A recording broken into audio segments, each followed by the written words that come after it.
Welcome to Analyzing Stories, the Facebook Live.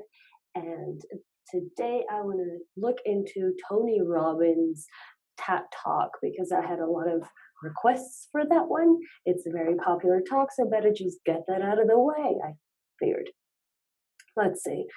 So he's at least he's seen as one of the greatest speakers, and he's definitely one of the wealthiest and one of the most popular ones, one of the most well-known ones in the world today. So it's very interesting just to kind of look into what Tony Robbins does. He's a very interesting speaker, but even the Tony Robbinses of this world have their patterns, of course. So let me see. Okay.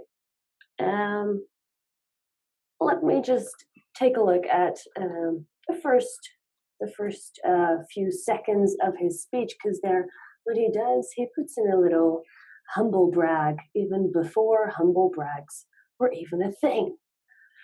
Let me see if if everything's working all right. I think so. Okay, cool. Then here we go. Tony Robbins. So let's see his first humble brag, the first bit of his presentation. I have to tell you, I'm both challenged and excited. My excitement is I get a chance to give something back. My challenge is the shortest seminar I usually do is 50 hours. Well, if that wasn't a humble brag, I don't know what is. So first he says, I'm challenged, and we all think, you, Tony Robbins, you're challenged. But then he says, well, normally the shortest presentation I do is 50 hours. So normally I make people listen to me for 50 hours. So 20 minutes, that's nothing. So that's the humble brag that he starts off with, just a little bit of an introduction for himself. And then I want to go look at second number 55. There we go. What he does here, and he does that quite a bit, is he puts in these tiny little mysteries in his presentation. So he makes a statement, and we all think, well, that seems odd. That can't be true. So that we keep on listening to him for him to explain why he makes that statement, why he believes that is true, and why we should believe that is true. So he puts in these little mysteries. Let's take a look. I'm not here to motivate you, obviously. You don't need that. And a lot of times that's what people think I do. And it's the furthest thing from it. There we go. I don't motivate people. That's not what I do. When we all just came there to be motivated, to continue with our life and to do all kinds of awesome things with our lives, professionally and personally. But no, he says, I'm not that guy. I'm not going to motivate you. And you know what? Even more so, you don't need it. So that's even more interesting. So he tells us we don't need it. Or at least he tells the room over there, because it's all obviously full of high achieving TED Talk people. And especially the word obviously in this little bit. Because obviously, I didn't see it. I didn't know it. Oh, I must pay some attention here if I didn't see that before. Why didn't I know that if it's so obvious? So that's interesting what he does. Let me go look into this next little bit that I want to show you. So that is 1 minute 52. Oh, that was already there. Okay. Here, I want you to take a look at his body language for a second. And so it's wonderful for us to think intellectually about how the life of the world is, and especially those who are very smart. We can play this game in our head, but I really want to know what's driving you. And what I'd like to maybe invite you to do by the end of this talk is explore where you are today. So he is so at ease on that stage. It is all so easy for him.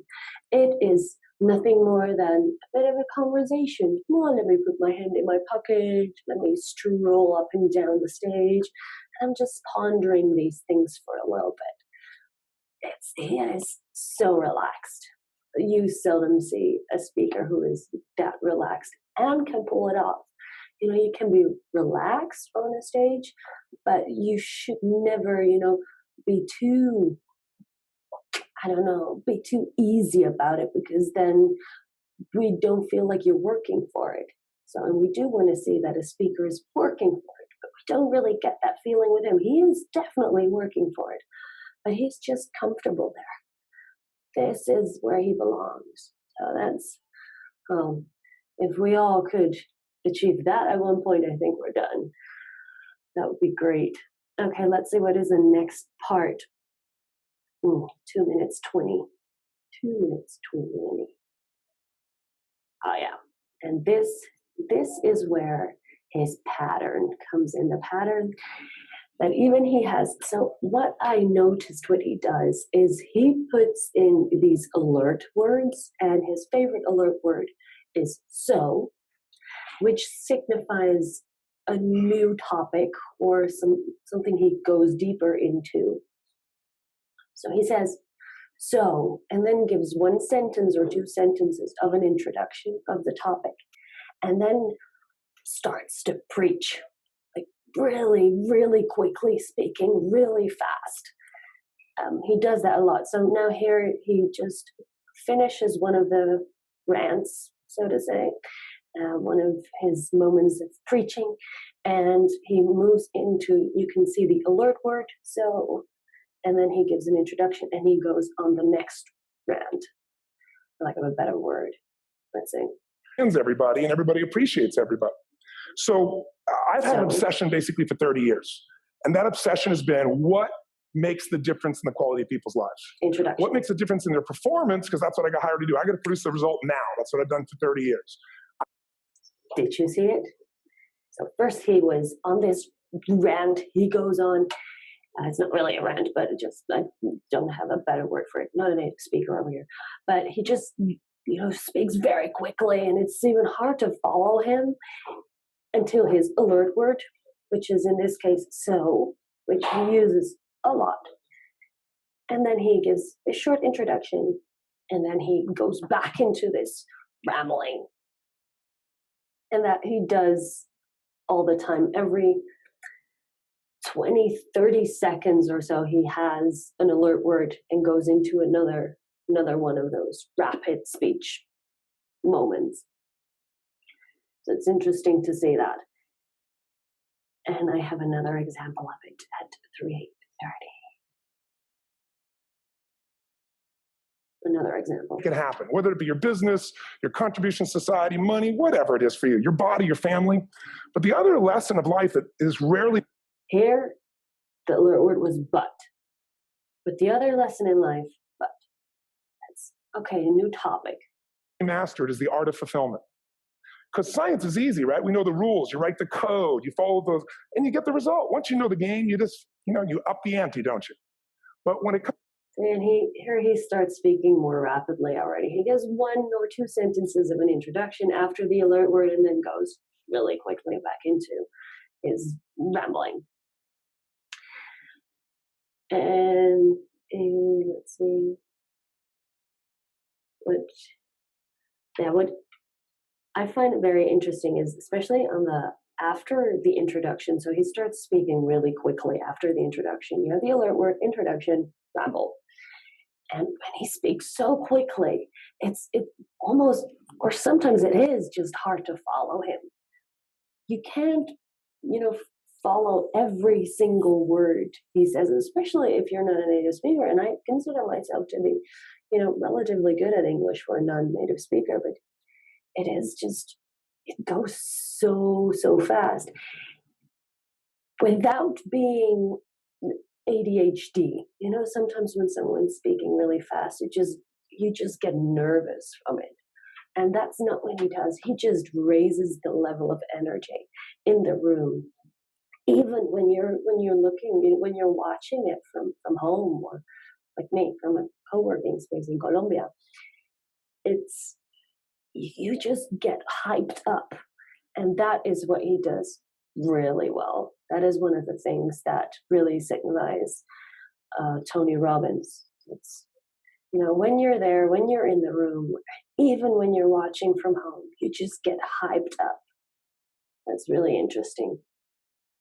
And I want to show you 357. And here's another example of his so alert word. An interesting laboratory to try to answer the question of the real question, which is what's the difference in somebody's life if you look at somebody like those people that you've given everything to, like all the resources they say they need. You gave them not $100 computer, you gave them the best computer. You gave them love, you gave them joy, you were there to comfort them. And those people very often, and you know some of them I'm sure, end up the rest of their life with all this love, education, money, and background, spending their life going in and out of rehab. After this alert word, he goes on a different rant, and in this one, he paints the audience a picture. He paints the audience a picture of someone who has it all but is not satisfied, who has it all but ends up in rehab. In this particular example, what he does here, differently from most anecdotes that he would tell or someone else would tell, most examples that people would give, is that he doesn't really give any detail much. He just gives us kind of a broad idea of this type of person. And I think why he does that and what works in that is when you tell an anecdote in which you put a lot of detail, you want your audience to be there with you in the story. But when you give an example like this of something or a person that we all know, that we might be ourselves, like someone who has it all, but it's still not satisfied.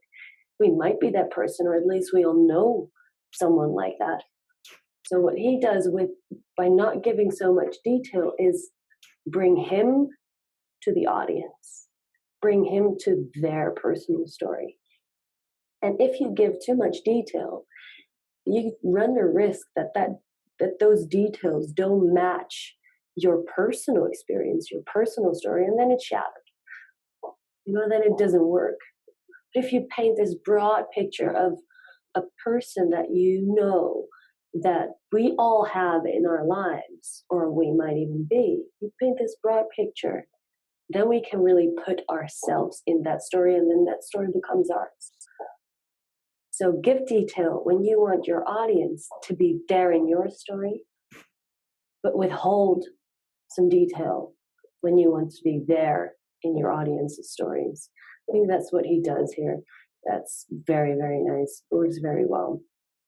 It really makes us reflect on our own lives. And let me see. We go to 629. 629. There we go. 629. Here he refers to a common memory. I already mentioned this in Oprah's video, in the Analyzing Stories video that I did on Oprah's Golden Globe acceptance speech. And she created she invited the audience into a memory of her own, and then a few minutes later, she referred to that. So by doing that, it was a common memory that we now reminisce about. In this particular instance, it is actually a shared memory because something happened. There was a speaker a few days earlier, everyone was there, and now Tony refers to that speech. And that it's a comedy tool, really. And it's not only that, but it's also a bonding tool. So you really feel after this, you see it in the audience, you hear it in the laughter, you feel it while watching it, that now it's like a family, it's a community. We all know it. Oh, you remember that? Oh, yeah, I remember that. That was hilarious. That was so good. That was so funny. That was so touching. So let's see what he does. Is if you have emotion, human emotion, something that I experienced from you day before yesterday at a level that is as profound as I've ever experienced, and if you communicated with that emotion, I believe you would have beat his ass and won.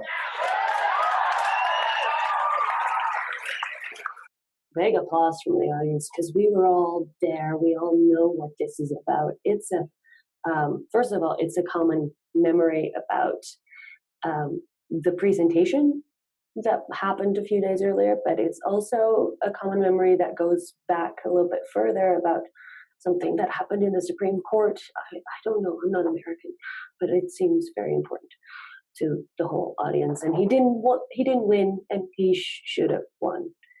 Maybe he was against Bush. Did Did he go up against Bush?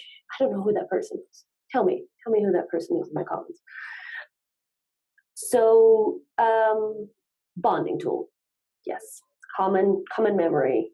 Share it, reflect on it, refer to it. And now we're all here, we're all together, and we're sharing it in kumbaya. Really nice. 7:11. Here, he has a bit of an interaction with the audience. He does that a lot. He really is there with the audience. There's not too much distance between him and the audience. He will ask the audience many times to raise their hand or say "I." That's what he does here as well, say "I." And you see that the first time he did that a few minutes back, which I didn't show you, but a few minutes back, there was just yay from the audience. They were half-assed. They were not into it.